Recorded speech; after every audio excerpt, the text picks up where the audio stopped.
Hello दोस्तों, स्वागत है आप सभी का हमारे चैनल माँ सरस्वती ऑनलाइन एकेडमी में। आप लोग कैसे हैं?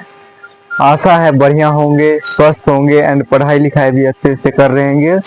तो हम आज पढ़ाने वाले हैं आप लोगों को प्रकाश का परावर्तन, जो कि क्लास 10th का चैप्टर है और फिजिक्स का चैप्टर है। उसी को हम लोग पढ़ाने वाले हैं 2026 के लिए। तो चलिए हम लोग शुरू करते हैं। प्रकाश, सबसे पहले हम लोग देख लेते हैं प्रकाश किसको कहते हैं। तो किसी वस्तु को आंखों से दिखाने की क्षमता को प्रकाश कहते हैं। प्रकाश किसको कहते हैं? जब हम कोई वस्तु को देखते हैं तो उस वस्तु को देखने के लिए हमें प्रकाश की क्षमता होता है, तो उसको हम लोग प्रकाश कहते हैं। जैसे कोई भी सामान रखा है, अगर वह अंधेरा रहेगा और प्रकाश नहीं रहेगा, क्या हमें दिख पाएगा? तो नहीं दिख पाएगा। जैसे ये वस्तु है और यहाँ पे हम खड़े हैं और ये बीच में माना कि ये अंधेरा है और प्रकाश नहीं है, तो क्या हम इस वस्तु को देख पाते हैं? नहीं देख पाएगा। अगर वस्तु को उठाने का रहेगा इधर तो जाएंगे इधर, और यहीं पे अगर प्रकाश रहेगा तो हम सीधे जो है इस वस्तु को देख सकते हैं कि वो वस्तु कैसे रखा है और कहाँ पे है और कौन सी कलर की है। तो उसी को हम लोग क्या कहते हैं? प्रकाश कहते हैं। प्रकाश किसी वस्तु को आंखों से दिखाने की क्षमता को प्रकाश कहते हैं। बिल्कुल सिंपल शब्दों में मैं आप लोगों को पढ़ाऊंगा। और चलिए आगे बढ़ते हैं। तो प्रकाश स्रोत किसको कहते हैं? तो जिस वस्तु से प्रकाश निकलता है उसको प्रकाश स्रोत कहते हैं। जैसे ये वस्तु है, ये कोई वस्तु है, जैसे ये मानो कि सूर्य भी एक प्रकार की वस्तु है, और ये एक वस्तु और इससे प्रकाश निकलता है, तो ये प्रकाश का स्रोत हो गया। ये क्या हो गया? हमारा प्रकाश का स्रोत हो गया। इसी प्रकार से जिस वस्तु से प्रकाश निकलता है उसको हम लोग प्रकाश स्रोत कहते हैं। और प्रकाश स्रोत दो प्रकार के होते हैं। प्रकाश स्रोत कितने प्रकार के होते हैं? तो प्रकाश स्रोत दो प्रकार के होते हैं। पहला जो होता है वो प्राकृतिक प्रकाश स्रोत होता है, प्राकृतिक प्रकाश स्रोत, और दूसरा होता है मानव निर्मित प्रकाश स्रोत। दूसरा मानव निर्मित प्रकाश स्रोत। अब मैं तो उदाहरण नहीं लिखा हूँ, बट मैं आप लोगों को समझा देना चाहता हूँ कि प्राकृतिक प्रकाश स्रोत कहते हैं। जैसे प्राकृतिक द्वारा वस्तु बनाए गए जो भी जीव जंतु है और उससे प्रकाश निकलता है, तो उसी को हम लोग प्रकाश स्रोत कहते हैं। जैसे सूर्य जो है वो मानव नहीं बनाया है, और इस सूर्य से जो है वो प्रकाश निकलता है, तो ये क्या हमारा हो जाएगा? ये प्राकृतिक प्रकाश स्रोत हो जाएगा।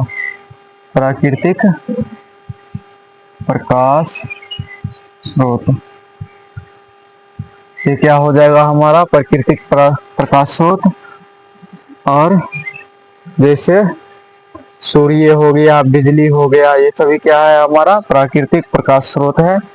और मानव निर्मित प्रकाश स्रोत क्या है? तो मानव द्वारा, जो भी वस्तु मानव द्वारा बनाया गया है और उससे प्रकाश निकलता है, तो उसी को हम लोग मानव निर्मित प्रकाश स्रोत कहते हैं। जैसे मानव ने क्या बनाया है? मानव ने बल्ब बनाया है, मानव ने बल्ब बनाया है और इस बल्ब से प्रकाश निकलता है, तो ये क्या हो गया? ये मानव द्वारा बनाया गया है। और मोमबत्ती हो गया, जैसे मोमबत्ती हो गया, लालटेन हो गया, ये सभी क्या है? मानव निर्मित प्रकाश स्रोत है। लालटेन, बल्ब, मोमबत्ती, लालटेन और कुछ अन्य सारे डिबिया उबिया हो गया, तो ये सभी क्या हो गया? हमारा मानव निर्मित प्रकाश स्रोत। यानी मानव द्वारा जो वस्तु बनाई गई है और उससे प्रकाश निकलता है, तो उसी को हम लोग मानव निर्मित प्रकाश स्रोत करते हैं। और बढ़ते हम लोग आगे। तो आगे देखते हैं हम लोगों ने प्रकाश क्या है। तो प्रकाश एक प्रकार की ऊर्जा है जो कि वह विभिन्न रंगों में विभक्त हो जाता है। एक प्रकाश को हम रासायनिक अभिक्रिया करके उसे दूसरे दूसरे रंगों में बदल सकते हैं, तो उसी को हम लोग ऊर्जा कहते हैं। और प्रकाश क्या है? एक प्रकार की ऊर्जा है। अब हम लोग आगे बढ़ते हैं। आगे देखिए, वस्तु जो है वो दो प्रकार के होते हैं, प्रदीप्त या दीप्तमान वस्तु, और दूसरा होता है अप्रदीप्त वस्तु। तो हम लोग देख लेते हैं प्रदीप्त या दीप्तमान वस्तु किसको कहते हैं। तो जिस वस्तु से प्रकाश निकलता है, अभी हमने बोला जैसे मानव निर्मित प्रकाश स्रोत, उसी प्रकार जिस वस्तु से प्रकाश निकलता है, तो जैसे बल्ब से प्रकाश निकलता है, सूर्य से प्रकाश निकलता है, ये मोमबत्ती से प्रकाश निकलता है, लालटेन से प्रकाश निकलता है, तो ये सभी वस्तुएं क्या हो जाएगा हमारा, ये सभी वस्तुएं हो जाएगा प्रदीप्त या दीप्यमान वस्तुएं। क्या हो जाएगा, प्रदीप्त या दीप्यमान वस्तुएं। तो जिस वस्तु से प्रकाश निकलता है उसे हम प्रदीप्त या दीप्यमान वस्तु कहते हैं। और आगे बढ़ते हैं, लिखा है अप्रदीप्त वस्तुएं।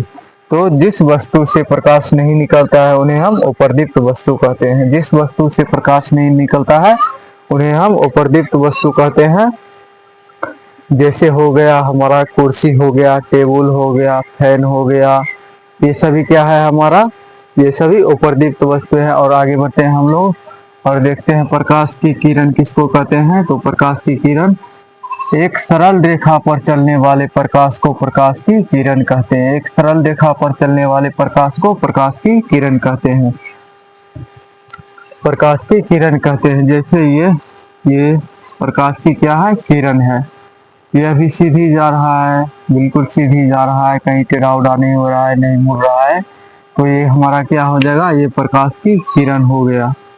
क्या हो जाएगा, प्रकाश की किरण हो जाएगा। और हम लोग आगे देखते हैं तो किरण पुंज हम लोग किसको कहते हैं, किरण पुंज। तो देखते हैं प्रकाश की किरणों, प्रकाश की किरणों की समूह को, प्रकाश की किरणों की समूह को किरण पुंज कहते हैं। प्रकाश की जो किरण होता है और उसके समूह को हम लोग क्या कहते हैं, उसके समूह को प्रकाश की किरण पुंज कहते हैं, किरण पुंज कहते हैं। जैसे हमने यहाँ चित्र माना कि ये सभी प्रकाश है, क्या है, ये सभी प्रकाश है। और यहाँ पे अनेक सारे प्रकाश दिख रहे हैं, तो ये हमारा क्या हो गया, ये किरण प्रकाश का समूह हो गया। तो इसी को हम लोग क्या कहेंगे, किरण पुंज कहेंगे। क्या कहेंगे, किरण पुंज कहेंगे। अब हम लोग आगे बढ़ते हैं। देखिए किरण पुंज जो है वो 3 प्रकार के होते हैं। किरण पुंज कितने प्रकार के होते हैं, किरण पुंज 3 प्रकार के होते हैं। पहला किरण पुंज होता है जो होता है अपसारी किरण पुंज, अपसारी किरण पुंज। दूसरा होता है समांतर किरण पुंज। तीसरा होता है अभिसारी किरण पुंज। अब हम लोग देखते हैं अपसारी किरण पुंज किसको कहते हैं। तो अपसारी किरण पुंज हम लोग उनको कहते हैं, इस प्रकार की किरण पुंज में किरण एक बिंदु से निकलकर फैलती हुई चली जाती है, तो इसको हम अपसारी किरण पुंज कहते हैं। हमने लिखा अपसारी किरण पुंज किसको कहते हैं। तो इस प्रकार के किरण पुंज में किरणें एक बिंदु से निकलकर फैलती हुई चली जाती है, तो इसी को हम लोग क्या कहते हैं, अपसारी किरण पुंज कहते हैं। जैसे हम लोगों ने यहाँ पे बनाया है चित्र, जैसे ये एक बिंदु है और यहाँ से किरण निकलकर सीधे फैलती हुई चली जा रही है, तो ये हमारा क्या है, ये हमारा जो है वो अपसारी किरण पुंज है। ये सभी हमारा क्या है, किरण है, तो इसी को हम लोग अपसारी किरण पुंज कहते हैं। हम लोग आगे बढ़ते हैं और देखते हैं समांतर किरण पुंज। समांतर किरण पुंज, तो ऐसे किरण पुंज, ऐसे किरण पुंज जो एक समांतर होती है और बहुत अधिक दूरी पर स्थित प्रकाश स्रोत से आती हुई किरण पुंज को समांतर किरण पुंज कहते हैं। जैसे हम लोग आपको फिगर बना देते हैं, जैसे ये एक प्रकाश स्रोत है और इससे प्रकाश निकल रहा है। क्या निकल रहा है, प्रकाश। और ये सभी क्या है, एक समांतर में जा रहा है, यानी कि बराबर में जा रहा है, तो ये क्या हो जाएगा हमारा समांतर किरण पुंज। ये सभी क्या हो जाएगा हमारा समांतर किरण पुंज। चल जो नूनू तेरी साइड भाजो। तो चलिए हम लोग आगे बढ़ते हैं। ये हमारा क्या हो गया है, ये समांतर किरण पुंज हो गया। और आगे देखते हैं हम लोग अभिसारी किरण पुंज, अभिसारी किरण पुंज। तो इस प्रकार के किरण पुंज में किरणें अनेक दिशा से आकर एक बिंदु पर मिलती है, उसे अभिसारी किरण पुंज कहते हैं।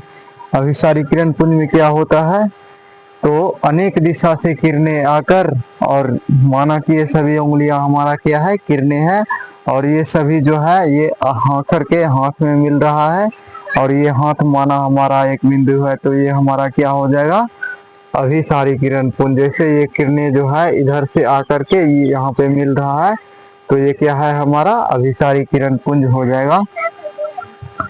ये क्या है हमारा ये हमारा किरण है और ये क्या है, हमारा बिंदु है। ये हमने चित्र लिया है और हम लोग आगे बढ़ते हैं और देखते हैं पारभासी, पारदर्शी, पारभासी और अपारदर्शी पदार्थ। आज हम क्या देखेंगे, पारदर्शी, पारभासी और अपारदर्शी पदार्थ किसको कहते हैं। तो चलिए हम शुरू करते हैं। पारदर्शी पदार्थ किसको कहते हैं, तो वे पदार्थ जिनसे होकर प्रकाश आसानी से पार कर जाता है, यानी वैसा पदार्थ जिनसे होकर के प्रकाश जो है इस साइड से इस साइड आसानी से चले जाता है, उसको हम लोग क्या कहते हैं, तो उसको हम लोग पारदर्शी पदार्थ कहते हैं। जैसे कांच हो गया, पानी हो गया, हवा हो गया, ये सभी को हमारा जो है प्रकाश को नहीं रोक पाता है और प्रकाश इनसे आसानी से पार कर जाता है एक साइड से दूसरे साइड, तो इसको हम लोग क्या कहेंगे, तो इसको पारदर्शी पदार्थ कहेंगे। क्या कहेंगे, पारदर्शी पदार्थ। और जैसे देख लीजिए हमने यहाँ पे ये फिगर बनाया, ये हमारी कांच की बोतल ली है और ये जो है किरण है, ये प्रकाश है और ये इधर से इधर आसानी से दिख जा रहा है, तो ये क्या हो जाएगा, हमारा पारदर्शी पदार्थ हो जाएगा। और हम लोग देखते हैं अगला पारभासी पदार्थ।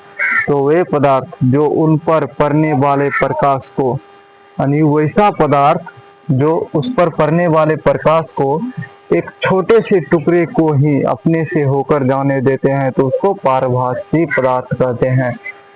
यानी कह रहा है वैसा पदार्थ जो आने वाले प्रकाश को, जैसे ये मार्कर को हमने प्रकाश मान लिया, ये इधर से आ रहा है और ये माना कि ये क्या है, ये है घिसा हुआ कांच, और इस घिसा हुआ पूरे हम इस साइड से तो इस कांच को नहीं देख सकते हैं, ये घिसा हुआ है। अगर ये पूरा घिसा हुआ नहीं रहता तो हम देख सकते हैं, हाँ उधर से प्रकाश, जैसे मार्कर को हमने प्रकाश समझा है तो ये दिख रहा है। ठीक इसी प्रकार थोड़ा थोड़ा ही दिखेगा, तो इसी को कहते हैं पारभासी पदार्थ। जैसे अपने से होकर एक छोटे से टुकड़े, एक छोटे से कण को ही अपने में से होकर जाने देते हैं, उसको हम लोग पारभासी पदार्थ कहते हैं। एक छोटे से कण मतलब प्रकाश का एक छोटा सा टुकड़ा, नहीं हल्का सा दिखने लगेगा, तो वही क्या हो, उसी को हम लोग कण बोल रहे हैं या फिर टुकड़े बोल रहे हैं। जैसे हमारा हो जाएगा घिसा हुआ कांच, तेल लगा कागज, बैलून का रबर आदि, ये सभी क्या है, हमारा पारभासी पदार्थ है। इन सभी से जो है प्रकाश आसानी से पार नहीं कर पाता है। और हम लोग देखते हैं आगे अपारदर्शी पदार्थ। क्या, अपारदर्शी पदार्थ। तो वे पदार्थ जो अपने से होकर जाने ही नहीं देते हैं, वे पदार्थ जो अपने में से होकर प्रकाश को जाने ही नहीं देते हैं, उसको हम लोग क्या कहते हैं, उसको अपारदर्शी पदार्थ कहते हैं।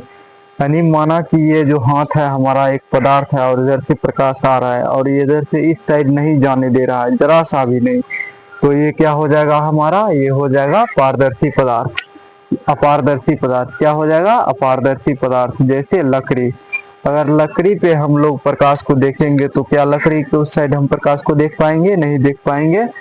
इसी तरीका से हो गया लकड़ी, लोहा, पत्थर, पेंट, ये सभी क्या है हमारा, ये सभी अपारदर्शी पदार्थ है। और हम लोग यहाँ तक देख लिए हैं, पारदर्शी, पारभासी और अपारदर्शी पदार्थ तक देख लिए। अब हम लोग आगे देखते हैं, आगे प्रकाश का परावर्तन देखेंगे। तो प्रकाश का परावर्तन हमने यहाँ पर लिख रखा है। और किसी वस्तु से प्रकाश का परावर्तन, इसका क्या लिखेंगे, किसी वस्तु से टकराकर लौटने की परावर्तन को, लौटने की प्रक्रिया लिखते, सॉरी गाइस नहीं लिख पाए यहाँ पे, इसके लिए सॉरी, वेरी वेरी सॉरी, बहुत मिस हो रहा है यार। प्रकाश का परावर्तन किसी वस्तु से टकराकर लौटने की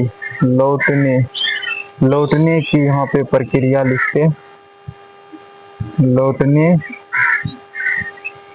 की प्रक्रिया को प्रकाश का परावर्तन कहते हैं। किसी वस्तु से टकराकर लौटने की प्रक्रिया को प्रकाश का परावर्तन कहते हैं। और प्रकाश का परावर्तन हम लोग फिगर यहाँ पे बनाते हैं, देखिए आप लोग, तो सॉरी गाइस यहाँ पे नहीं होगा, तो चलिए इधर करते हैं, उधर उतना अंधेरा सा दिखने लगता है, तो इसलिए इधर करते हैं प्रकाश के परावर्तन। जैसे कि ये हमारा क्या होगा, ये समतल दर्पण हो गया, क्या हो गया, ये हमारा ये क्या हो गया हमारा समतल दर्पण, और ये क्या है, ये एक बिंदु है हमारा। और ये प्रकाश यहाँ से यहाँ पे आ रही है और यहाँ से इधर को जा रही है। तो जैसे यहाँ पे ये मिल रहा है तो ये क्या हो जाएगा हमारा, ये हो जाएगा हमारा, वो गाइस भूल गए हैं, एक बार देखना पड़ेगा।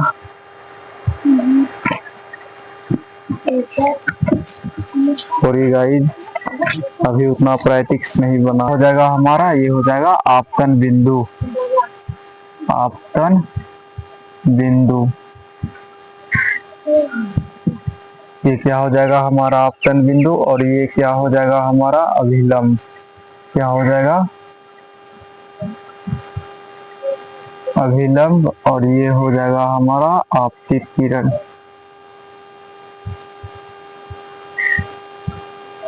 आपतित किरण, और ये हो जाएगा हमारा परावर्तित किरण।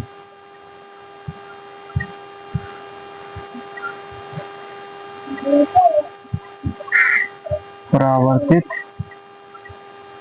किरण, ये हमारा क्या है, आपतित किरण है, और ये भी हमारा परावर्तित किरण है। इसको हम लोग कोण आई और कोण आर कहते हैं। कोण आई बराबर कोण आर होता है। और ये हमारा समतल दर्पण हो गया, और ये है परावर्तन के नियम। परावर्तन के नियम, ये क्या है, ये परावर्तन के नियम है। तो चलिए आज के लिए बस इतना ही, मिलते हैं नेक्स्ट वीडियो में। लेकिन उससे पहले आप लोग मेरे चैनल का नाम माँ सरस्वती ऑनलाइन एकेडमी को आप लोग सर्च करके सब्सक्राइब जरूर कीजिएगा, एंड वीडियो को पूरा वॉच कीजिएगा, लाइक सब्सक्राइब जरूर कीजिएगा। मिलते हैं नेक्स्ट वीडियो में, तब तक के लिए जय हिंद, जय भारत।